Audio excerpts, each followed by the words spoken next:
Shalom to the elect of Israel, to the hopeful elect of Israel, you Hebrew Israelites, you so-called Negroes, Latinos, Native Americans, West Indian, and Haitians. Gotta give all praise, honor, and glory to Yahweh, Bahashim, Yahweh Shai, Bahashim, Rekah Kodash.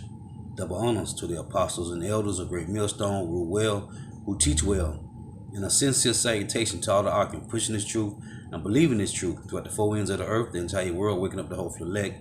And shalom to the Akwaf who are listening and learning. The few sisters who are listening and learning. I'm Isaiah from the GMS Orlando camp, coming into another lesson in truth, facts, faith, and edification. Another daily edification. Lord willing, this be edifying. And this is for educational purposes only. This is for educational purposes only. This is not for monetary gain, and I do not own the copyrights. This is for educational purposes only. Now, while Jake is running around looking for justice and peace from the enemy, from the vain help, a nation that would not save you, the economy is collapsing. The dollar is crashing. The infrastructure of Babylon the Great is being destroyed, man. It's deteriorating, man. Okay? It's being destroyed. While you're looking for justice and peace, and the Heavenly Father Yahweh, Bahashim Yahweh Shah, tells you plainly in Isaiah 48 and 22, there is no peace to the wicked. So while 2/3 of Jake is looking for justice and peace from the enemy and not watching for what's going on, the world got you destroyed, got you sidetracked with things that does not accomplish salvation. Economic shock has taught us anything, it is that despite all the new controls, rules, regulations put in by Congress after the financial crisis, Wall Street has, shall we say, a way of finding new and inventive ways of creating things to sell. Like the hundreds of billions of dollars in subprime mortgage-backed securities that basically broke bank balance sheets more than 10 years ago, a similar, but simpler, Wall Street product needs to be on your radar if it's not already. You've probably heard about them. They're called CLOs, collateralized loan obligations. No, not CDOs. Those are collateralized debt obligations, which of course just, helped destroy the banking system in 2008. CLOs are bundles of business loans generally made to smaller or mid-sized companies, some of whom have maybe troubled balance sheets or maxed out their own borrowing, can't sell bonds directly to investors, or do not qualify for traditional bank loans. There are some key differences than CDOs, the biggest of which, and they're important, is that there are no mortgages in them, and there are none of the dangerous credit default swaps. Remember those? Built into those products. Now, the market for these CLOs, they have boomed in the past decade. The loan market is now valued at more than $750 billion at the end of 2018, with some estimates pegging the number of CLO markets, because there are leverage used, at 1.2 trillion, most priced in US dollars. But while this market may have survived relatively unscathed pre-pandemic, the current crisis has exposed its weak points and, according to our next guest, could lead to a crisis bigger and more serious than what we saw in 2008. How's that for an introduction? Joining us now is UC Berkeley School of Law professor Frank Partnoy, who detailed this new major risk, the current issue of the Atlantic, the looming bank collapse. It has been one of their most read stories for about a week, and it should be, and by the way, one of the top 5 business books I've ever read. It was written by that gentleman called The Match King. Frank, it's a pleasure to get you back on nice and early from California. Thank you. It's an important topic. You see that?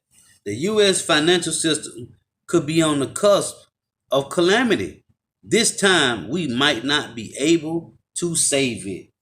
When you read Habakkuk, not Habakkuk, Salakia, Nahum, this is Nahum chapter 1 and verse 8, it reads, but with an overrunning flood, will make an utter end of the place thereof, and darkness shall pursue his enemies. What do you imagine against the Lord Yahweh, Bahashim Yahweh Shah? He will make an utter end, affliction shall not rise up the second time. This place is going down, man. How Thanks so much. It's great to see you. Or more risky are CLOs? How much more or more less risky are CLOs than CDOs? Well, it really depends on the time. So back in 2007, 2008, CLOs weren't risky at all. We weren't worried about these businesses all defaulting simultaneously. We were worried about subprime mortgages defaulting simultaneously. Right now, in the pandemic, we have a lot of businesses that are troubled that are very likely to default. And so today, CLOs are the more dangerous. How much, in your article noted, as of annual filings or quarterly filings, Wells Fargo, JP Morgan, and Citibank had, if my numbers are right, about 70 to 80 billion on their balance sheets. AIG had a few billion more. How much do you think is out there ultimately across the bank balance sheet spectrum? I think your numbers are about right in aggregate, and we know that there are certainly more than 100 billion of CLOs at banks, and the Fed has done a study that essentially said that. We also know that there are about 100 billion or so of CLOs that are unaccounted for, where we can't find them. And we're getting lots of surprises on CLOs. So JP Morgan announced that it had lost $2 billion in unrealized loss on CLOs. Basically, nobody even noticed that that had happened. And Wells Fargo recently announced that it had $7.7 billion of what are called loan form CLOs that were a surprise to many people. So these are big numbers. We're talking about those three banks, we're talking about significant numbers. And they're not the kind of numbers that will bring the bank down on their own, but they are numbers that should cause us concern when coupled with other kinds of losses that banks inevitably are going to have in the next quarter and beyond this year. You lose your phone, you hit a button, it starts beeping. I don't know how $100 billion in a Wall Street product just goes missing. Maybe we need to find my CLO thing. Either way, Frank, let's move on. Okay, here's the problem with 2007. We're going to get a history lesson. As we know, everything was sort of stacked together. AAA, single A, double B, B, C, like a Jenga game, of course, famous from the movie The Big Short, and the bottom went bad, and so the whole thing collapsed. Are CLOs, the ones at least that you have seen, are they structured the same way? Is the risk still in that sort of, small percentage at the bottom, but kind of holding everything up? Yes, the basic idea is the same. So you have underlying credits, the loans themselves that are rated single B or triple C. 15% of them are triple C, about 2/3 are single B. So those underlying loans are risky loans. But the idea is that when you package them, that the top part of the CLO should be low risk in the same way the top part of the CDO was thought to be low risk in 2007. Now, the problem is if a lot of these loans all default at the same time, the way subprime mortgages all defaulted at the same time, then even those top layers, the layers that are rated AAA or AA, can become at risk. So in late March, we know that the AAA layers were seriously at risk, and there were major concerns about the pricing of those AAA layers. The Fed has intervened, and so we had support psychologically in the market, but many people are worried that the losses that are increasing in the future will start to eat into those AAA and AA layers. And that's... See, he said many people are worried. Hey, the hopeful elect ain't worried, man. I got to read this again. This is Nahum 1:7. The Lord, Yahweh, is good, a stronghold in the day of trouble, and he knoweth them that trust in him. But with an overrunning flood, he will make an utter end of the place thereof, and darkness shall pursue his enemies. What do you imagine against the Lord Yahweh, Bahashim Yahweh Shah? He will make an utter end. Affliction shall not rise up the second time. And we looking at the collapse of Babylon the Great, man. And the other countries around the world, we are looking at the collapse, man, of what? These heathen nations, man. As the scriptures say, the Lord have overthrown the countries of the heathens, man. It's a critically important distinction because we're not here to terrify people at 5:50 in the morning, 2:50 your time, Frank. The problem with 2007 and 8, as we now know, looking in hindsight, was that nobody, not many people anyway, saw it coming. And they didn't act in time to save those mortgages that went bad, thus crashing everything down. And that's the spirit of Jake, man. 2/3 have normacy bias, man. You see, he just said they wasn't looking for it. They wasn't aware. Well, when you understand the mind of the Heavenly Father through his son, Yahweh Shah, you're probably watching for the signs, man, of the times. And that's what the hopeful elect is doing, man. Watching for the signs of the times. The Lord said he have set up watchmen upon the walls. To do what? Give you warning on what's going on, man. But Jake don't care. They want about justice and peace, man. All these Fed programs are really hard to keep track of, even for people who track them for a living. Do you think the Fed has gotten out enough ahead of this because of what we learned 12 years ago? Certainly the Fed has been very quick, and they've learned that it's important to really impact the psychology of markets. So that's what they did in response to late March, and that's what they're doing now. That's what they did yesterday with a new program that was announced for secondary lending. Also, it's interesting to note the Fed said after all the bad news last week that it's going to start examining banks more, and it said it wouldn't be doing that. So the Fed obviously is concerned, and they're getting ahead, they're being quick. And it's a lot of money, but one of the other important things to recognize is that the Fed isn't buying everything. The Fed can't buy every piece of debt that's out there. And Dodd-Frank, the legislation after the last financial crisis, restricted the Fed. So the Fed isn't able to buy investments in insolvent institutions. It's not supposed to prop up banks, but it has restrictions, and it's not supposed to rely on credit ratings. But if you look at the term sheets that the Fed is putting out now very, very frequently, including yesterday, they are relying on credit ratings. And so there's a lot of uncertainty about these Fed programs. We'll hear from the chair today and tomorrow, and he very well may be addressing some of this uncertainty about these programs. You think the credit rating agencies are going to get it right this time? Screwed it up last time. Big time. Right, and you were very prescient in that in criticizing the credit rating agencies. And unfortunately, some of the same kinds of models that were used then are being used now today. So the same kinds of concerns today with respect to what supposedly is a AAA rating.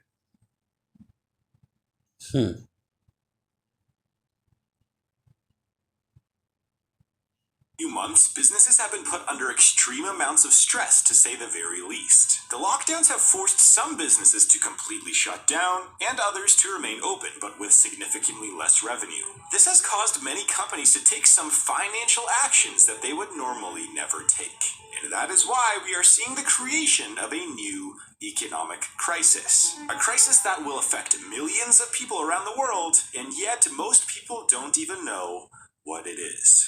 What country do you think had the wealthiest citizens in the year 1990? Was it a great Western power like the United States or the UK? Maybe it was a Nordic country like Norway or Sweden. Or could it have possibly been the economic powers of the Germans or the French? Well, none of those are the right answer. The wealthiest people in the world out of all industrial nations in 1990 was actually the Japanese. You see, World War II decimated large parts of Japan and took out an estimated 40% of Japan's infrastructure. However, this devastation allowed Japan to rebuild their entire economy from scratch. They rapidly built modern factories throughout Japan, which gave them a massive advantage over other nations whose factories were old and comparatively outdated. The country at this time also began to go through an era that was called the gifts from heaven. This was an era in Japan where within the span of 3 years, all of the following things occurred. So Japan became a democracy, workers got labor rights, women got the right to vote, farmers were allowed to own their own land, general society liberalized, and expansion of private businesses were now allowed. All of these reforms, combined with other factors like extremely high productivity, led Japan to becoming an economic superpower where during parts of the 1980s, they had the second largest economy in the world behind the United States. And they had the highest GNP per capita out of all major industrial nations in the world. In fact, Japan in the 1980s was viewed as kind of how China is viewed today in relation to its global economic prowess. But then, a major economic crisis would tear the economy of the country apart. You see, in the 1980s, Japan made some financial reforms that seemed good at the time, but would end up creating the first modern financial crisis in the country's history. For example, in 1985, the Plaza Accord doubled the exchange rate value of the US dollar versus the yen. Japan also imposed strict tariffs that encouraged people to save money versus spend money. And lastly, there was excessive loan growth quotas created by the Bank of Japan. All of these factors led to a speculative asset bubble in Japan's economy. In fact, from 1985 to 1989, the Nikkei 225, which is the major Japanese stock market index, saw a 218% gain over that 4-year period. That was arguably the biggest bubble for a major economy in the history of the world. And of course, in 1990, that bubble began to burst and the stock market crashed. And it crashed so hard that to this day, the closing price of the Japanese stock market has never surpassed the peak that it reached in 1989. Now, this crash radiated throughout the Japanese economy. Unemployment spiked, GDP growth went negative, and a ton of giant companies were left with tons of debt and little to no revenue to pay back that debt. And this was the creation of what became known as zombie companies. So what happened was that a large portion of Japanese companies were loaded with debt and could not pay back that debt in full. But they could pay back essentially the bare minimum amount of debt in order to just keep the company alive. And what this meant was Japanese companies had to take on more debt or get bailed out by the Japanese government in order to just get by. But here was the trouble. It was that even though many corporations got bailouts or took on additional loans, these companies were too debt-ridden to survive in the long term anyways. So pretty much these companies were loaded with debt and were already dead, but were acting as if they were alive. And that is why they were called zombie companies. And the creation of these zombie companies were the largest contributing factor to Japan's economic decline over the following decade. A decade that would become known as the Lost Decade. And today we might be seeing something like this happening again, but this time it might be all over the world. For example, in 2005, 2.5% of all US companies were considered zombie companies, or in other words, companies that were being kept alive solely from debt. But then the 2008 financial crisis happened, and the rapid creation of zombie companies began. From 2005 to 2019, the percentage of zombie companies in the US increased from 2.5% to 16%, and that was before this pandemic. You see, over the last few months alone, the pandemic has catapulted the percentage of zombie companies from 16% to 19%, a number that is close to what we saw in Japan in the 1990s. And that's why, starting with the Apostles and Elders, a great millstone, they have always told you to watch the signs, man. Watch the signs. We are getting close, man. As it say in Romans 13:11, our salvation is nearer than when we first believed, man. It's Habakkuk 1:5. Behold, ye among the heathen, and regard and wonder marvelously. He's talking to you Negro, Latino, Native Americans, West Indian Haitians. Behold, ye among the heathen, and regard and wonder marvelously. For I will work a work in your days, which ye will not believe, though it be told to you. Watch for the signs, man. The whole planet is in chaos, man. Every nation, every country on this planet, man, their infrastructure is in ruins, man. Now, what does this mean for the current economy? Well, the first thing is that you have a bunch of companies that are being solely kept alive by debt and are very close to bankruptcy, or at the very least will experience zero growth for years to come. And why is it like that? Because of the Job 9 and 24s, man. It's because of the Job 9 and 24s, man. And they're what? They're a petrodollar, man. Obadiah 1 and 7. Just read that. All the men of thy confederacy have brought thee even to the border. All the men that were at peace with thee have deceived thee and prevailed against thee. They that eat thy bread have laid a wound under thee. When you go back to Habakkuk 2 and 6, shall not all these take up a parable against him, and a touching proverb against him, and say, woe to him that increaseth that which is not his? How long? And to him that laden himself with thick clay. Because of the petrodollar, everybody is in thick clay, man.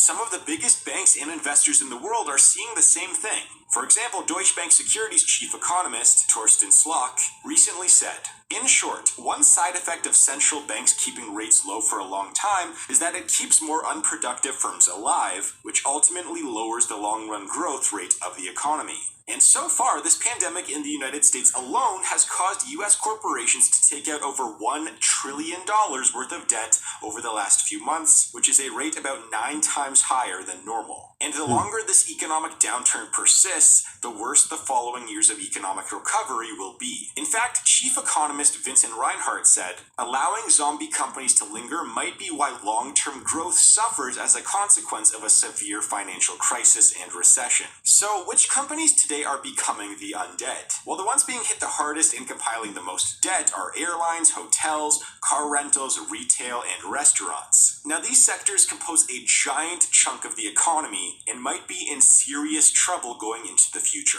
And now this brings up an interesting economic dilemma. You see, the government and banks could very well say to some of these companies that they won't loan them any more money. Now, theoretically, this would cause a much sharper downturn in the economy as many companies go bankrupt and many people lose their jobs. But this would also theoretically allow for new competitors to be created without the debt burden, which would see better long-term economic growth. So the choice is either to let the zombie companies fail and go through a sharp economic decline and rapid recovery, or you could let the zombie companies keep compiling debt, which would mean a lesser economic decline, but much worse economic growth in the future. And virtually every government and bank around the world has gone with the latter option of keeping the zombie companies alive, similar to what Japan did in the 1990s. Now, I am not saying that we are going to go through a lost decade like what Japan went through, but it is very likely that the economic growth for years to come will be significantly lower due to the compilation of debt and the inability of many companies to pay back that debt.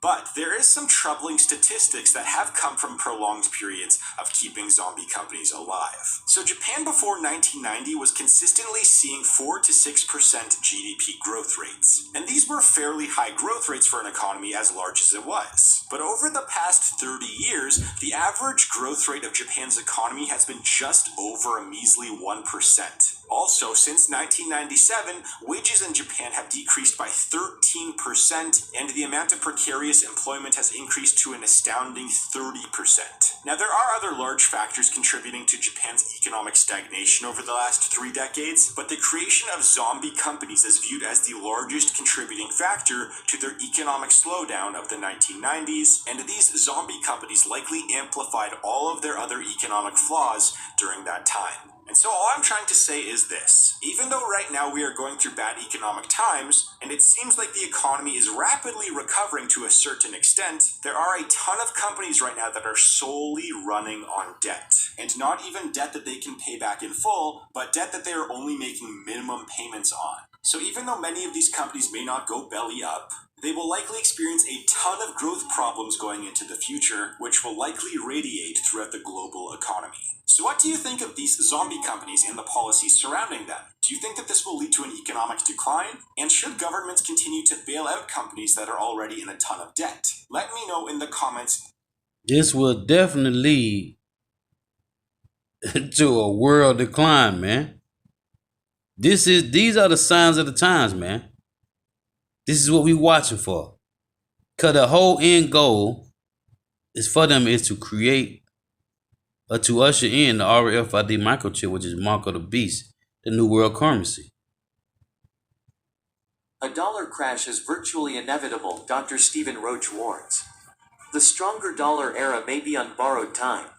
Stephen Roach, one of the world's leading authorities on Asia, is worried a changing global landscape paired with a massive U.S. budget deficit will spark a dollar crash. The U.S. economy has been afflicted with some significant macro imbalances for a long time, namely a very low domestic savings rate and a chronic current account deficit, the former Morgan Stanley Asia chairman told CNBC's Trading Nation on Monday. The dollar is going to fall very, very sharply. Roach predicts a 35% decline in the U.S. currency against its major rivals in the near future, citing increases in the nation's deficit and dwindling savings. He added that the rise of China and the decoupling of the U.S. from its trade partners is likely to end the supremacy of the dollar as the world's reserve currency. Dr. Roach is right that sooner or later, manipulating the dollar for our own purposes will come back to bite us. So much of the U.S. prosperity these past decades has come from having the reserve currency, with the willingness, now gone, to make sacrifices for the world order. The bottom line is that $4 trillion in stimulus has been created to deal with COVID-19. The national debt just passed $26 trillion, 130% of GDP. When you create more money, its value must go down unless other currencies are also being increased at the same rate.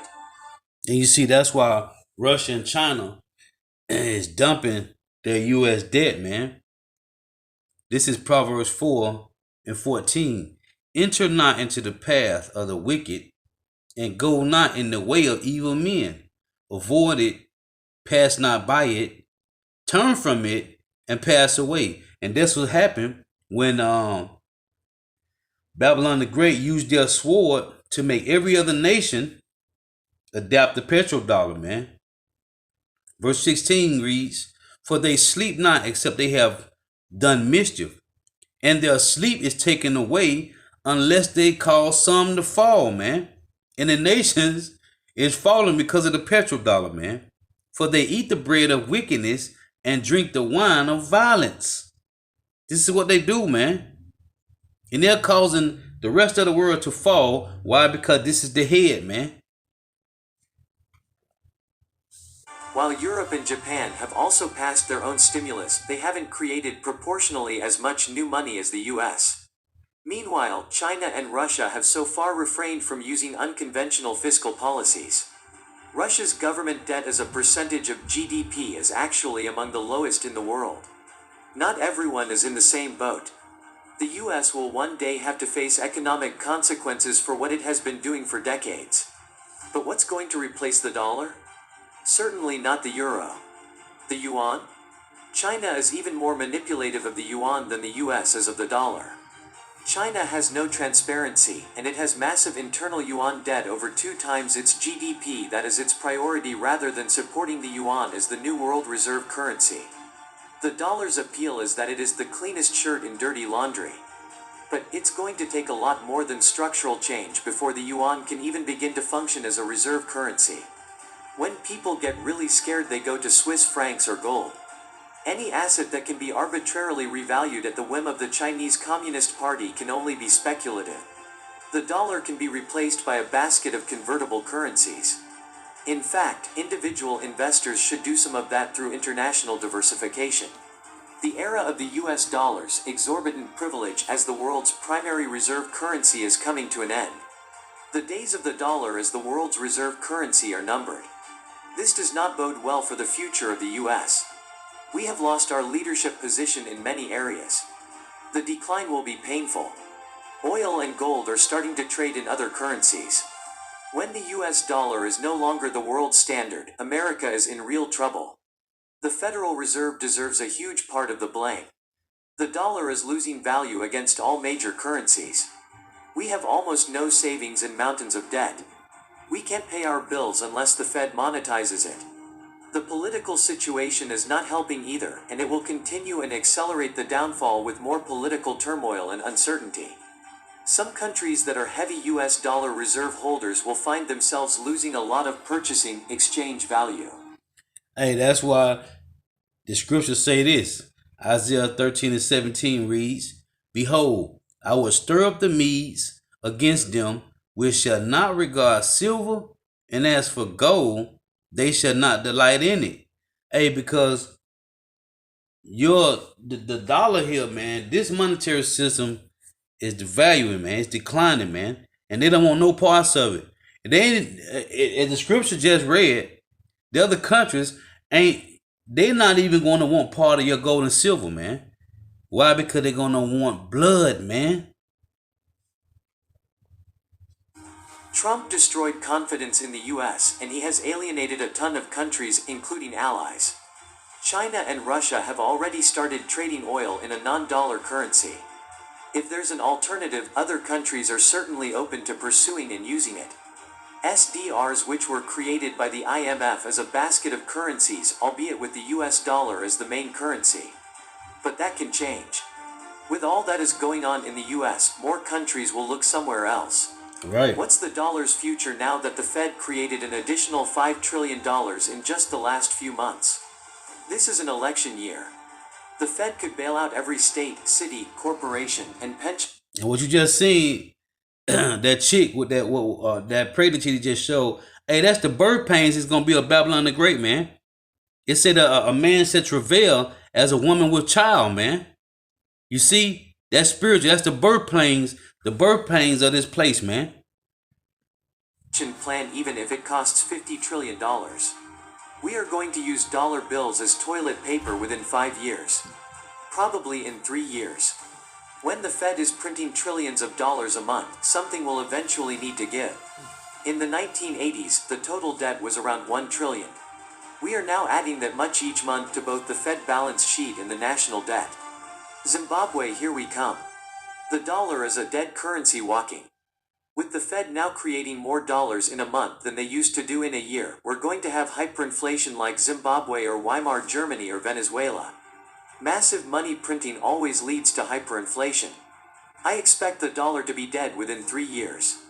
China has been making deals all over the world to trade with other countries in the Chinese currency. The banknote known as the dollar was placed in a coffin by Nixon. Removing even the idea of the gold backing the currency spelled its death. It has been buried 6 feet ever since. All fiat eventually goes to zero. As the US continues to pump phony money, eventually we will be papering our walls with it. The ruble and the Deutschmark at their lowest come to mind. First, the dollar falls, then rampant inflation kicks in. The US has done a magnificent job with the smoke and mirrors while debt keeps rising. Now the rest of the world is waking up to the fact that they might not be able to pay back all the loans. In principle, US dollars should lose 50% of its value by 2025 due to infinite QE that will have printed close to $20 trillion by then. But the strength of a currency is relative. The competitors of the US dollar, such as the euro, GBP, and yen, are in a far worse state than the dollar. If you put $1 in AT bill in January 2000 and held that until January 2015 before cashing it in, accounting for interest paid, taxes on that interest, and the currency devaluation over those 15 years, you would have just 75 cents of the original buying power of that dollar left. Investing in the US is a bad financial decision. The rest of the world is waking up to that realization. The US dollar today has just 2 cents the purchasing power it did in 1950. When it finally loses its world reserve status, it will jump from $1,500 per ounce of gold to $30,000 per ounce of gold within a year. And the US will become just another third world debtor nation. The dollar is as dead as the USSR ruble or the ancient Greek souvlaki. If you have any, you should rid yourself of them forthwith. You should hold your dollars in other assets and convert them when needed. Don't just let your dollars sit there in your bank account because that's where the damage will be done. Every other asset will go up, some much greater than others. The stock market has turned into a high-interest savings account. You hold it in there and convert when dollars are needed. Stocks will not keep up with inflation, but it's better than dollars in a bank account. Commodities will outperform stocks, but it's useless trying to hold physical bushels, bales, or drums. That's why gold is the easiest commodity to deal with. $500,000 in gold can fit in a sock drawer. The dollar has failed twice before in our nation's history. Once after the Revolution and again after the Civil War. It's about to fail again. Expect your wheelbarrow that's hauling around all of your dollars will be worth far more than the dollars themselves. Expect a 15-to-1 reverse split on the dollar with a return to the gold standard. The last time our dollar was worth 100 cents was back in 1933.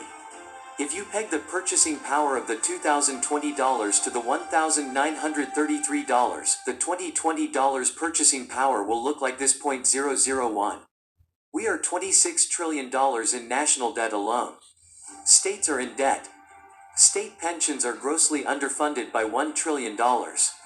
Personal debt is skyrocketing. The groundwork was laid at least since '08 when the last crash happened. China and Russia made agreements with hundreds of countries, and not just insignificant ones like England and Australia, to trade with their own currencies and bypass using the dollar. OPEC countries have been doing the same thing. Eventually, the dollar will fail. You see? This is Jeremiah 50:16. Cut off the sower from Babylon, and him that handleth the sickle in the time of harvest. For fear of the oppressing sword, the other nations, for fear of the oppressing sword, they shall turn everyone to his people, and they shall flee everyone to his own land. And that's what's going on right now, man. These nations is pulling out of America, man. They pulling out of Babylon the Great, man. It's over. It's inevitable. All fiat currencies fail. What's next? Who knows? It could be a basket of currencies using special The drawing rights from the RFID IMF. microchip, that's next. More than likely, it will be digital, no more paper money. See, there it is. If any country on earth decides to just print dollars, flood the world with paper money, then why work or waste time producing goods?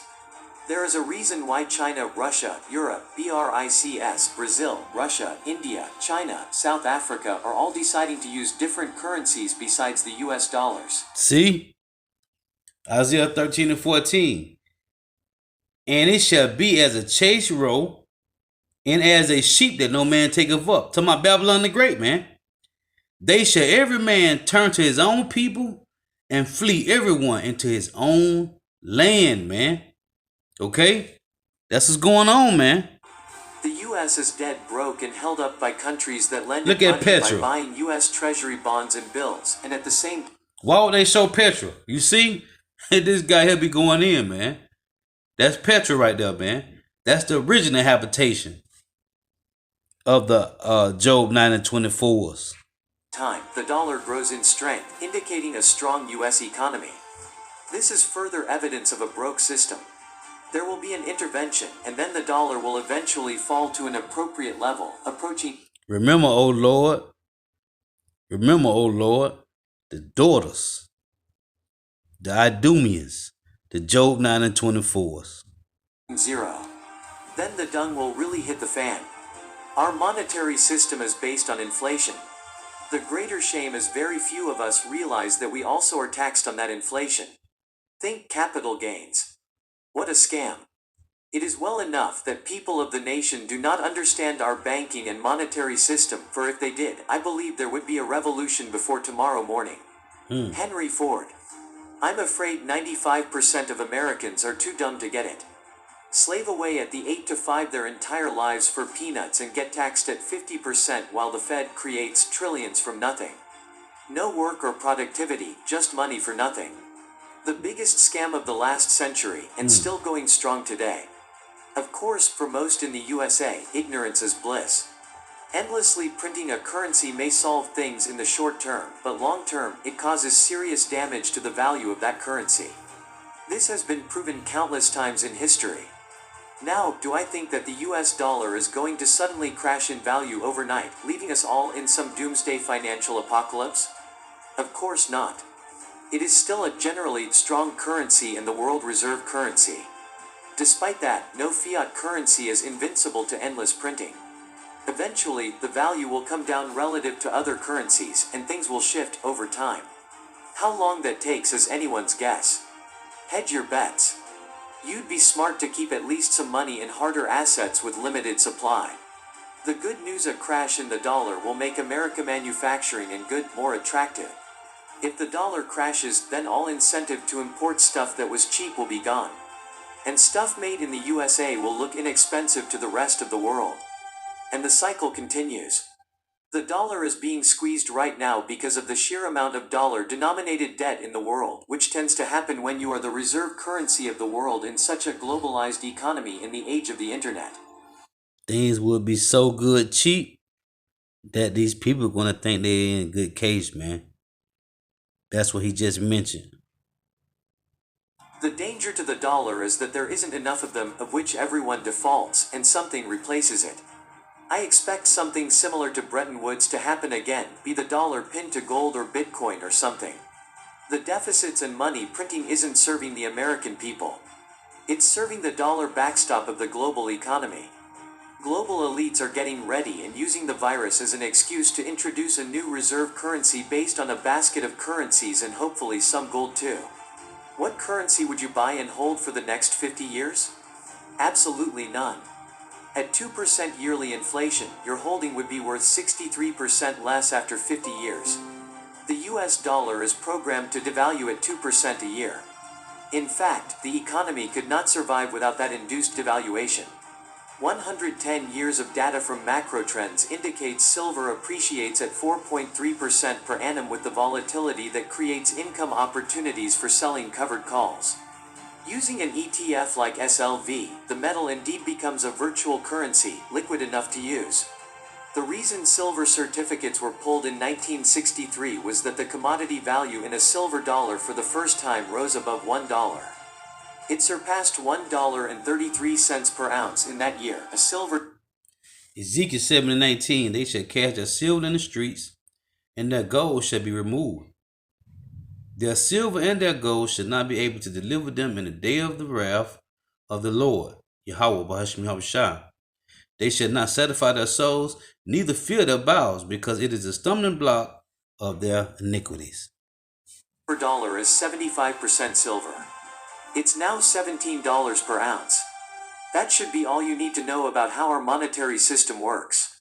Buy gold and end the Fed. The dollar is being turned into toilet paper. Welcome back to the Atlantis Report. You are here for your daily dose of the truth, the whole truth, and nothing but the truth. Consumer spending makes up 70% of the USA economy.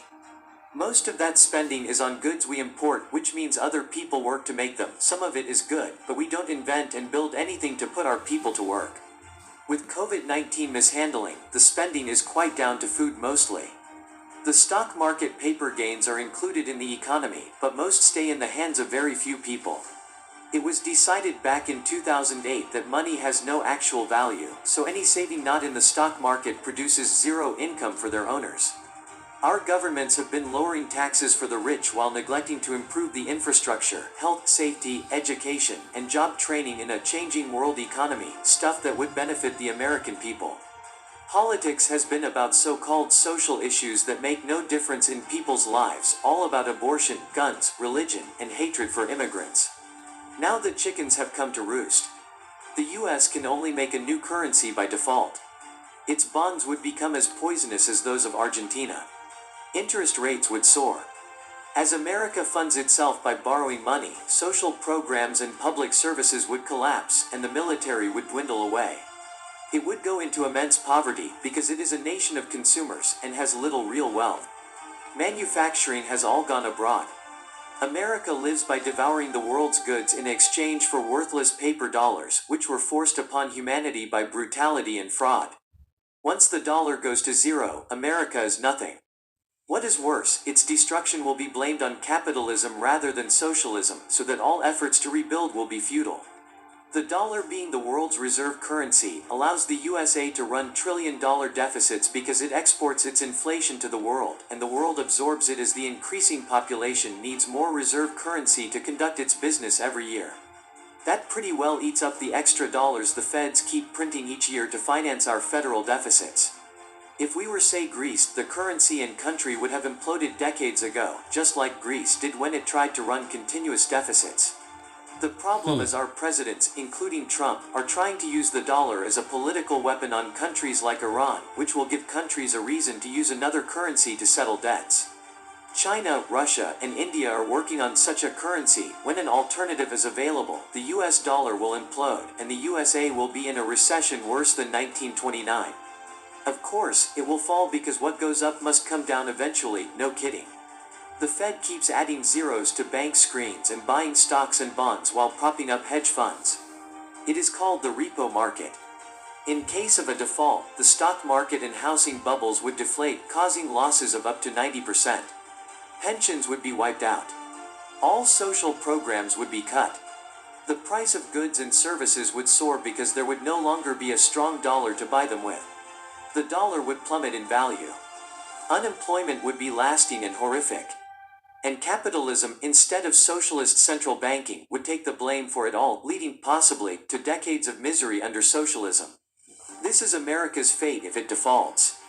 If it doesn't default, it has at best a few years longer before hyperinflation takes hold and has to default anyway. Because by this point, only tens of trillions per annum can keep yields sufficiently down for the system to function.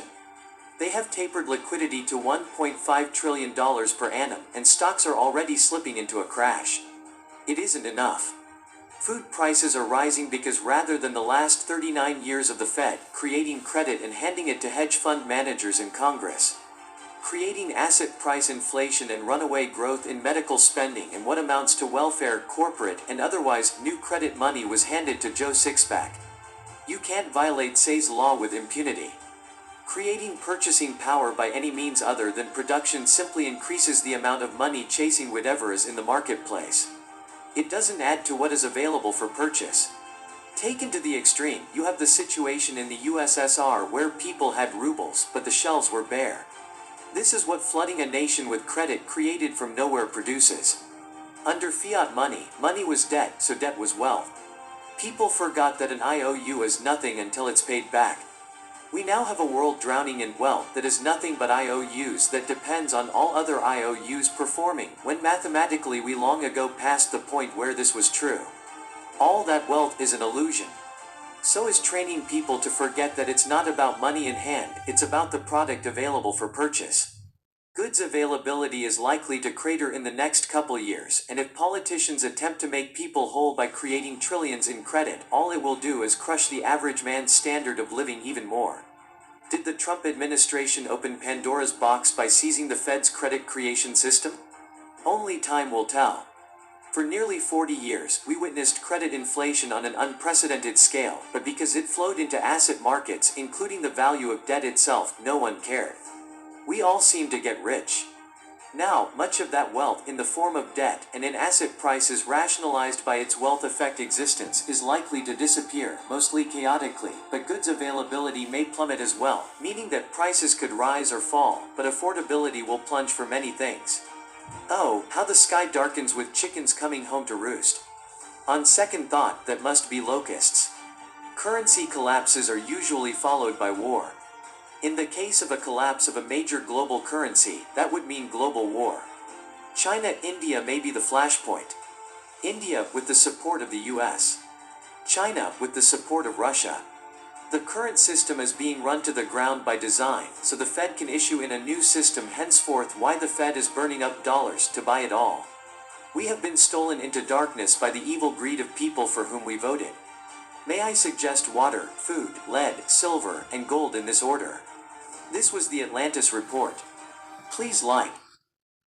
And that's what it is, man. And that's what it is.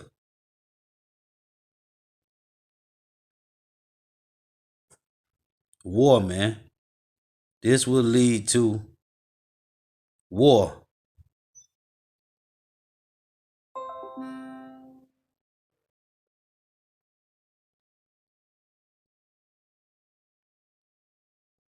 I'm going to read this precept. I'm going to close out. This is James 5:1. Go to now, ye rich men, weep and howl for your misery that shall come upon you. Your riches are corrupted, and your garments are moth-eaten.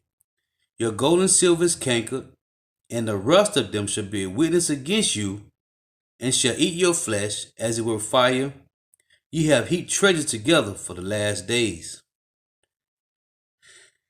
And the Lord is setting up these nations, man, to separate from Babylon the Great. This is Revelation 17 and verse 16. And the 10 horns which thou sawest upon the beast, these shall hate the whore, and shall make her desolate and naked, and shall eat her flesh, and burn her with fire. For Yahweh, Bahashim Yahushua, have put in their hearts to fulfill his will, and to agree and give their kingdom unto the beast, until the words of power should be fulfilled. So, until the words of the Heavenly Father Yahweh, Bahashim Yahushua, be fulfilled, this is going to happen, man. But he's putting the spirit in them now to do so. And they're separating. As EU and NATO, they're separating. Lord willing is edifying. Got to give all praise, honor, and glory to Yahweh, Bahashim Yahushua, Bahashim Rikah Kodash. Double honors to the apostles and elders of Great Millstone who rule well, who teach well. And a sincere salutation to all the ark pushing this truth and believing this truth throughout the four ends of the earth, the entire world, waking up the whole elect. Shalom. Wah Abad Babal.